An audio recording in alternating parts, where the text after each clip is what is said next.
Good afternoon, Dr. Gary here on the road.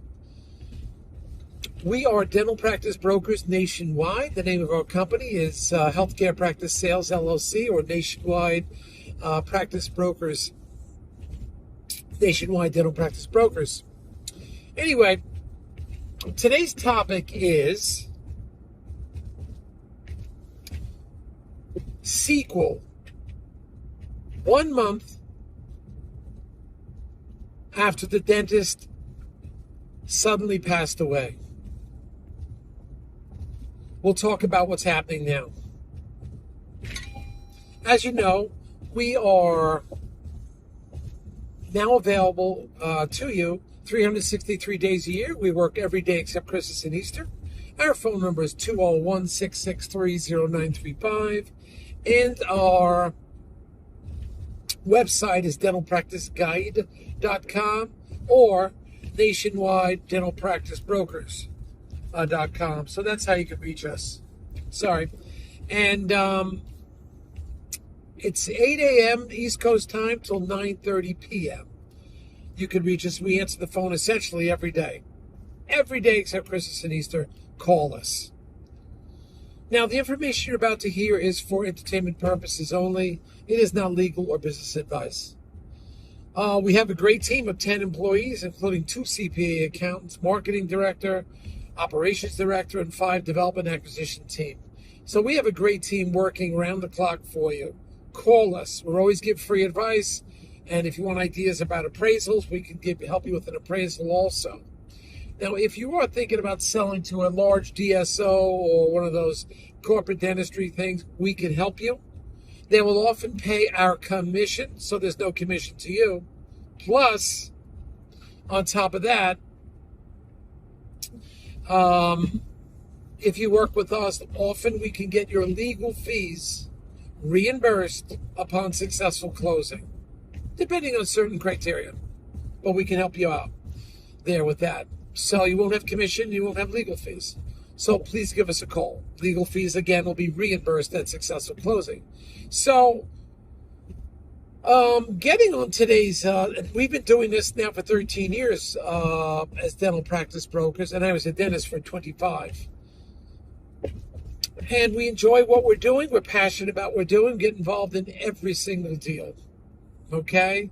And we're there for the middleman to make sure the deal goes forward for you. So, about a month ago, that dentist passed away suddenly. They didn't call us till about 2 or 3 weeks after. Now it's a month, because they called us in 2 weeks. And we said, well, who's the attorney? What's going on with the staff? What are we going to do here? Now it's 1 month post, sadly, the doctor passed on. The doctor's health had been compromised, but he didn't want to proactively sell. And he was older, so he didn't listen to us. So now we're 1 month beyond that. This is real-time things. By the way, what we tell you, these are all true stories. We don't just make them up. And I don't have time to go to some studio to do a recording. This just happened hours ago, is the sequel of what happened. And I'm trying to give you information from the street. I feel like we're the cop on the beat. We're the news reporter at the front lines. So this is what happened. So they called us and said, oh, we got to do something. We told them, well, we told you 2 weeks ago we have to get the attorney set up. You try to maintain the staff, keep the phone number active. What are you going to do when the patients call? You had to have a whole game plan. And they said, well, we'll get back to you. We'll get back to you. So 2 more weeks has passed. It's about 4 weeks, 5 weeks now has passed. And what has happened is they let go of the entire staff. Now, they even had an associate. They should have kept the associate going. They should have kept the hygienist going. I think there's there's state rules. You can check this with your attorney. But there's some kind of rule that you can run an office operated by the family or the guardian or the estate for a period of time. If the doctor untimely passes away, you can do that. They should have kept the hygiene going, should have kept get an emergency dentist in there part-time. That's what should have been done. Very state by state, I know that, but a lot of the states boards have some kind of ruling that you're allowed to run that practice. You'll check it with your local state board. You'll check it with your attorney. But here we are, we're 5-6 weeks beyond when the doctor sadly passed away. His practice was doing almost $1 million. And what's happening now, obviously, it's heading downhill. So we asked, well, what are you doing with the patients that are calling? And they said, oh, we're just sending them elsewhere. There's only one employee left. You know, this is like, you should have planned better. That is, there should have been some contingency plans. The doctor should have, yes, he should have sold his practice a long time ago.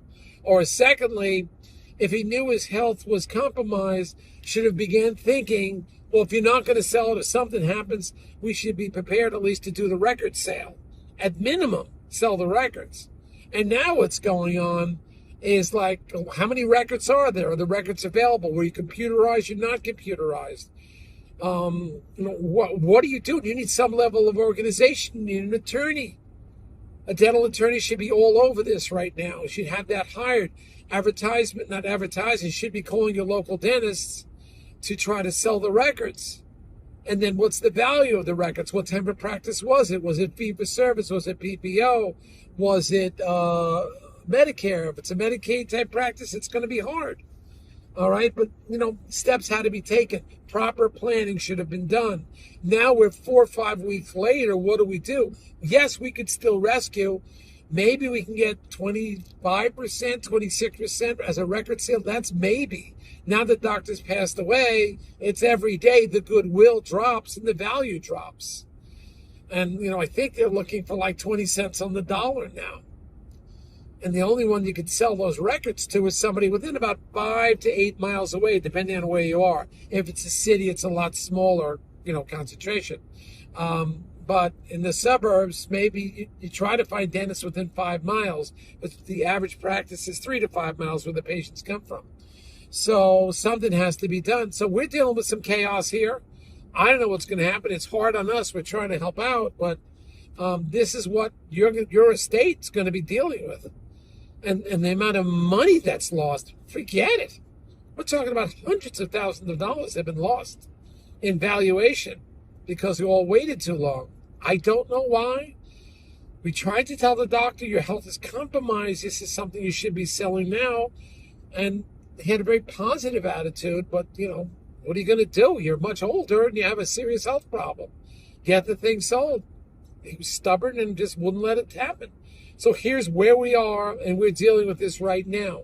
I don't know what's going to happen, but this is what it's like, and this is what it's going to be like for your families if something happens. I'm not trying to do some scare tactic. I'm just telling you what I'm in the middle of right now, and I'm trying to do the best I can with myself and my team to manage this. There's so many questions that were asked. There's so many things to be answered, and hopefully we can get it from the one staff member. But all the staff are gone except for one now. Hygiene's gone, assistant's gone. They let everybody go. And you know how hard it is getting that? And maybe it's just a record sale, but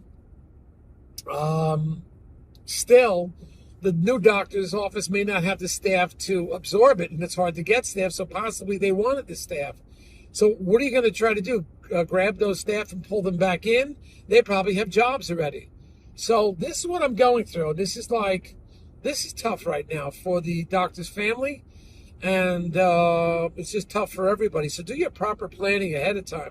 Yeah, I guess sometimes you've got to get out before you're ready to get out.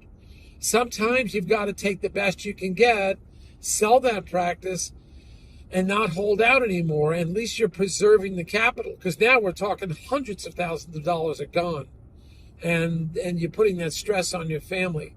And I'm just telling you the way it is. It's not a scare tactic. Believe me, I'm busy enough. I prefer not to deal with this right now, but I'm doing the best I can. It's just hard. All right? This is what it's like. This is real life. All right, keep your eyes open and everything. We're going to be, I have a new newsletter, a new email blast that just went out. I think we have 11 new practices around the country that just went out. So we're here to help you. Thanks, bye.